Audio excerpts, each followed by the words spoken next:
Bonjour et bienvenue à ce nouveau partage. J'espère que tu vas bien aujourd'hui. J'espère que tu as passé une super journée. Puis sinon, ta journée va bien commencer à partir de ce message. Je ne sais pas si vous voyez, mais j'ai comme ma tenue de sport aujourd'hui parce qu'on va faire un petit peu d'étirement, pas physiquement, là, mais un petit peu d'étirement spirituel parce que aujourd'hui, on aborde la crainte de Dieu. Ça veut dire quoi?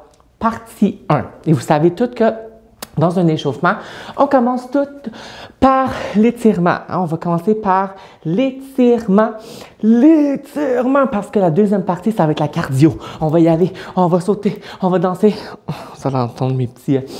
Parce que ça va être ça dans la partie 2. Mais dans la partie 1, on va plus s'attarder à c'est quoi la crainte de Dieu. En fait, la crainte de Dieu, c'est un concept central dans la Bible, mais la réalité, c'est qu'il est souvent mal compris et mal interprété comme une peur paralysante, d'avoir peur de Dieu en question. Mais en réalité, elle est davantage une révérence profonde et respectueuse de la 1. Sainteté, 2. De la majesté et 3. De la justice de Dieu. En fait, cette crainte biblique façonne notre relation avec Dieu et nous pousse à l'obéissance et à la confiance. C'est pour ça qu'on va explorer, alors qu'on s'étire les muscles spirituels, 4 points essentiels pour mieux comprendre cette notion de ce que c'est la crainte de Dieu, parce que ça ne devrait pas être un mystère pour nous, la crainte de Dieu. On va l'apprendre ensemble pour qu'on puisse, dans la deuxième partie, la mettre en pratique. Comment qu'on va faire dans l'action. C'est pour ça que ça va être un petit peu plus de jogging spirituel. Donc, premier point, la crainte de Dieu commence par la connaissance de qui il est. Vous allez voir, ça va être très simple. J'ai essayé de simplifier le plus que je pouvais. C'est quoi la crainte de Dieu? Et mon premier point, comme je vous ai dit, c'est la crainte de Dieu commence par la connaissance de qui il est. En fait, elle naît de la révélation de sa grandeur, de sa sainteté, et de son amour infini. On va dans Proverbe 1,7 qui nous dit que la crainte de l'Éternel est le commencement de la sagesse. En fait, reconnaître Dieu comme créateur et comme Seigneur, celui qui a créé et celui qui est Seigneur de tout, nous amène à le respecter profondément. En fait, imaginez un artiste, imaginez, moi, je suis artiste puis je vous montre mon œuvre, mon chef-d'œuvre, mon art. En fait, j'aurais une grande estime pour mon travail et je respecterais le travail que j'ai mis derrière et je prendrais soin de mon œuvre. Mais de la même manière, quand nous réalisons la grandeur de Dieu, nous répondons avec révérence. Et puis, moi, je peux pas m'empêcher de le faire quand je regarde, surtout dans cette saison automnale, même dans toutes les autres saisons, mais pour moi, ma saison préférée, c'est la saison de l'automne où est-ce que, je peux me mettre une petite laine, le pumpkin spice, oui, mais ça, c'est secondaire à les feuilles qui changent, à comment est-ce que notre Créateur a créé ça, de regarder ça, moi je vois à quel point il est beau, à quel point il est puissant, à quel point il est comme minutieux dans ce qu'il crée, qui a pris soin de comme mettre même des petits picots sur une feuille, tu sais, elle fait pas juste changer d'une couleur à l'autre, tu sais, vite comme ça, non, c'est comme un gradient de couleurs, c'est tellement beau. Puis en fait, j'aimerais qu'en tant qu'Église, en tant que toi, en tant que moi, on puisse prendre le temps, à partir d'aujourd'hui, de méditer sur la grandeur de Dieu dans notre vie, mais de façon quotidienne, à chaque jour. Comment est-ce qu'on peut faire pause dans notre vie, puis de voir sa grandeur là où on est dans notre circonstance, ou là où l'on est au travail, ou là où l'on est dans la voiture, peu importe où tu es. Comment est-ce qu'on peut faire pause et puis méditer sa grandeur. Plus qu'on va comprendre sa majesté, plus qu'on va le respecter et qu'on va vivre en conséquence. Alors, frères et sœurs, est-ce que tu prends le temps de faire pause dans ta vie et contempler sa grandeur et de contempler qui il est. Deuxième point, la crainte de Dieu nous garde du péché. Je vais le répéter, la crainte de Dieu nous garde du péché. Est-ce que vous avez bien étiré vos épaules? Là? C'était le premier point, d'étirer les épaules. Deuxième point, on va étirer les mollets. On va y aller avec les mollets.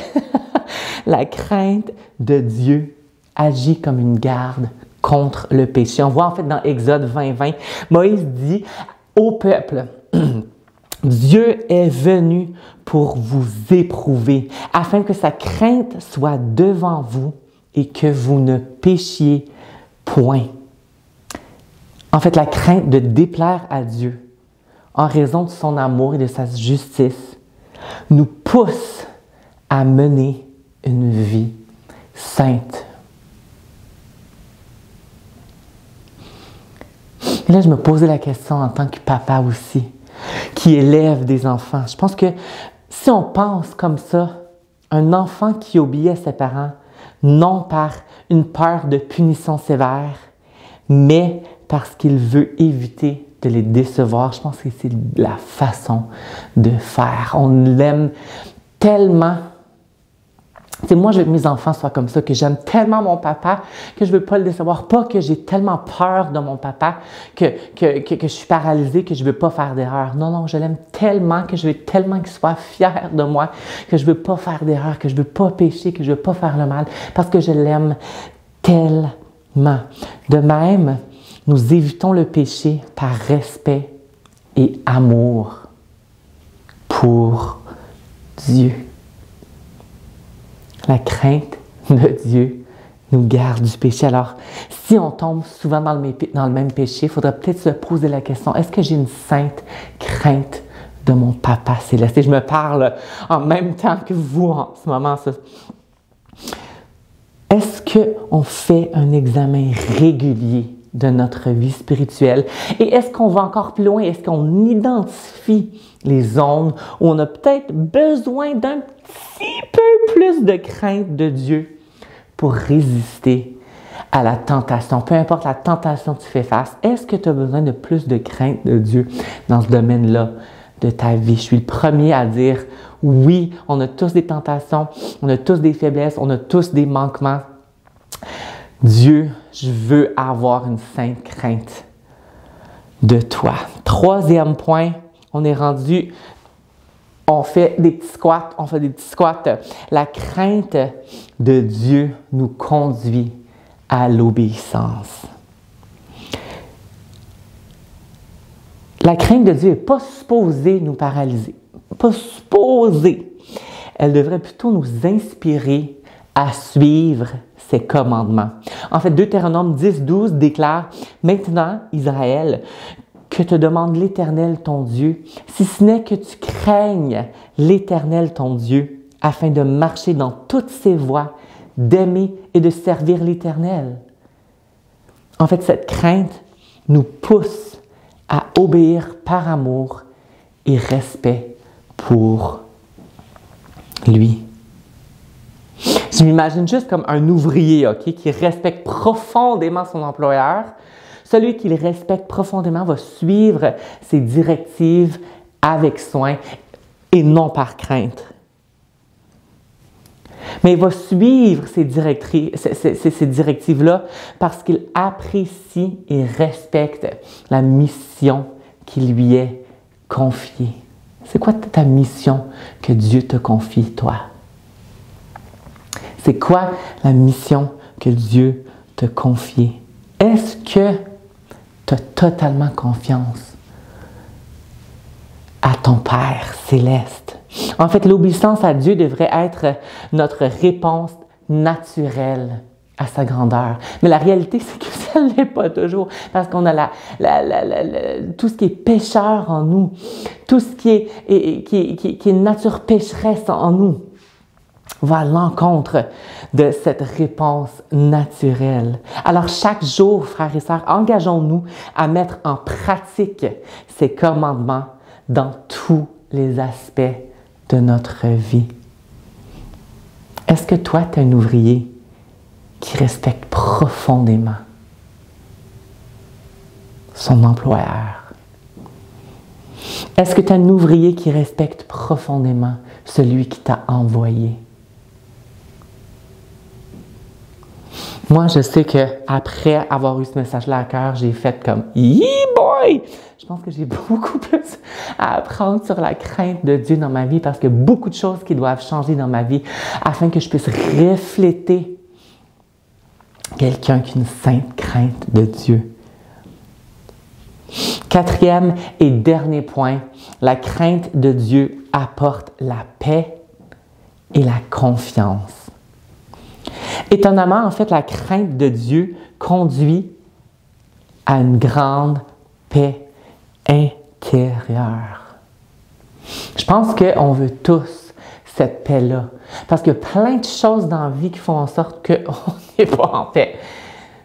Mais sachez que la crainte de Dieu apporte la paix et la confiance. On va dans Psaume 34, 8 à 10, qui nous affirme que ceux qui craignent l'Éternel ne manquent de rien et expérimentent sa protection. On va le lire ensemble. L'ange de l'Éternel campe autour de ceux qui le craignent et il les arrache au danger. Goûtez et voyez combien l'Éternel est bon. Heureux l'homme qui cherche refuge en lui. Craignez l'Éternel, vous ses saints, car rien ne manque à ceux qui le craignent. Je pense qu'on va le lire ensemble encore. C'est un verset qui est tellement beau. C'est une péricope, pardon, le verset 8 à 10. L'ange de l'Éternel campe autour de ceux qui le craignent et il les arrache au danger. J'aime bien cette partie-là. Goûtez et voyez combien l'Éternel est bon. Heureux l'homme qui cherche refuge en lui. Craignez l'Éternel, vous ses saints, car rien ne manque à ceux qui le craignent. La crainte de Dieu engendre une confiance inébranlable en sa fidélité, car nous savons qu'il est souverain et au contrôle de tout. Jésus, j'ai besoin de plus de ta paix. J'ai besoin de plus de cette sainte crainte qui apporte la paix, Seigneur. Je veux ça dans ma vie. Un soldat, en fait, qui a confiance à son commandant, avance avec assurance, sachant que les ordres viennent d'une autorité sage et puissante. De même, en fait, notre crainte de Dieu nous permet de marcher avec assurance dans les moments d'incertitude. Ça a été un peu le témoignage de ma vie, alors que les gens se sont moqués de moi pour qui j'étais, alors que les gens m'ont étiqueté, alors que les gens ont fait comme « Ah, on ne supporte pas ta musique parce que tu as l'air de ci. Ah, on ne supporte pas parce que tu as l'air de ça. Tu devrais changer ça dans ta vie, tu devrais changer ça dans ta vie. » Celui que la sainte crainte marche les yeux vers Christ et continue d'avancer malgré les obstacles, malgré ces gens-là qui peuvent rire de toi, malgré ces gens-là qui peuvent s'opposer à toi. Celui que la sainte crainte marche avec assurance dans les moments d'incertitude. Alors, frères et sœurs, cultivons une crainte saine ou une sainte crainte de Dieu qui nous libère entièrement de l'anxiété, car nous savons que notre vie est entre les mains d'un Dieu aimant et tout-puissant. Alors, j'ai essayé ce matin, alors qu'on a fait notre stretching, notre étirement avant qu'on aille faire du jogging, la prochaine fois que j'emmène un message à la partie 2. J'ai essayé du mieux que je pouvais de simplifier pour vous ce que c'est la crainte de Dieu. Alors, la crainte de Dieu, loin d'être une simple peur, est une attitude de respect et de soumission à la volonté de notre Père céleste. Elle nous conduit à la sagesse, nous garde du péché, nous inspire à l'obéissance et finalement, elle nous apporte la paix. En cultivant cette crainte respectueuse, nous marchons avec Dieu dans une relation fondée sur l'amour, l'obéissance et la confiance. Alors que notre prière soit d'avoir une crainte toujours plus profonde de Dieu. Parce que c'est ainsi qu'on va être transformé et guidé chaque jour. Alors, Père Céleste, merci Seigneur de nous aider de simplifier ce qu'est la crainte de Dieu, Seigneur. Alors, comme je viens de dire, Seigneur, que notre prière puisse être « Je veux encore plus ». Une crainte de toi, Jésus. Je veux t'honorer, je veux t'élever, je veux être en révérence de qui tu es, Seigneur. Seigneur, je veux tellement être en amour avec toi que je vais arrêter de pécher parce que je vais avoir peur de décevoir, Papa. Merci pour qui tu es et aide-moi à devenir encore plus comme toi. Merci Jésus. On a tous prié ensemble et on dit tous un gros Amen. Soyez bénis et on finit avec ce chant qui va suivre. Mais soyez à l'affût parce que la partie 2 où est-ce qu'on va faire du jogging et du cardio ensemble s'en vient bientôt. Donc on se dit à la prochaine. Bye bye!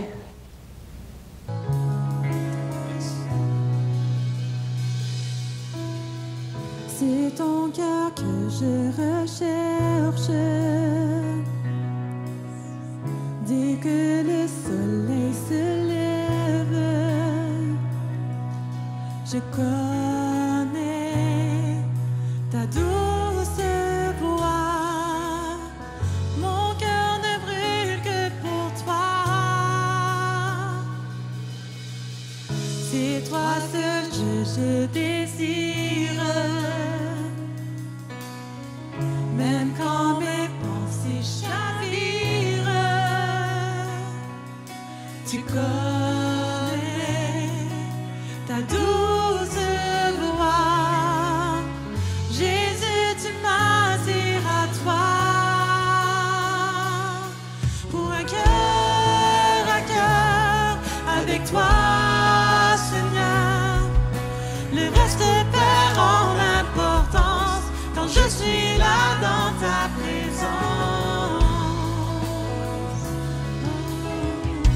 Quand je suis là dans ta présence.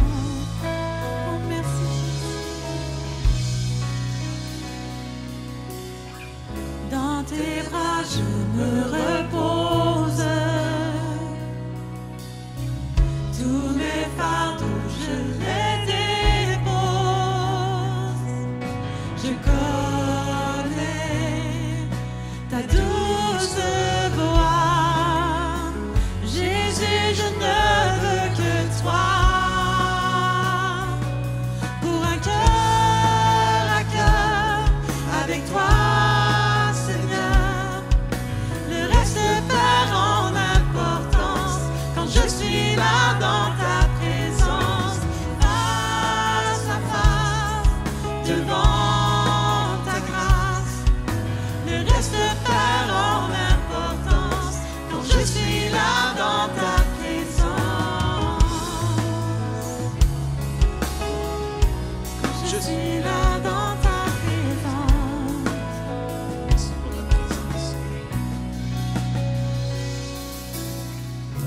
Je plie le genou, j'abandonne tout. Le seul désir de mon cœur, c'est ton cœur. Je plie le genou, j'abandonne tout. Le seul désir de mon cœur, c'est ton cœur. Je plie le genou, j'abandonne tout. Le seul désir de mon cœur, c'est ton cœur. Je plie le genou, j'abandonne tout. Le seul désir de mon cœur, c'est ton cœur.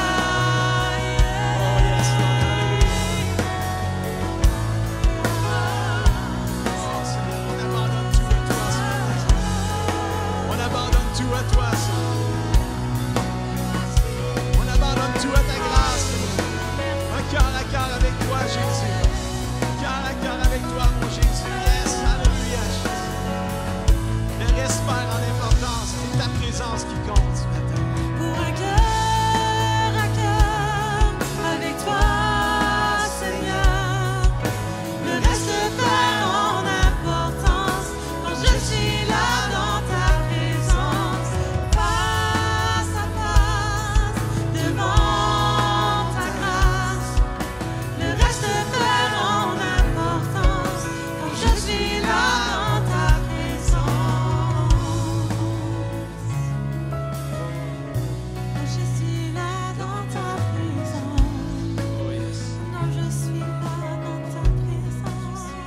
suis là dans ta maison.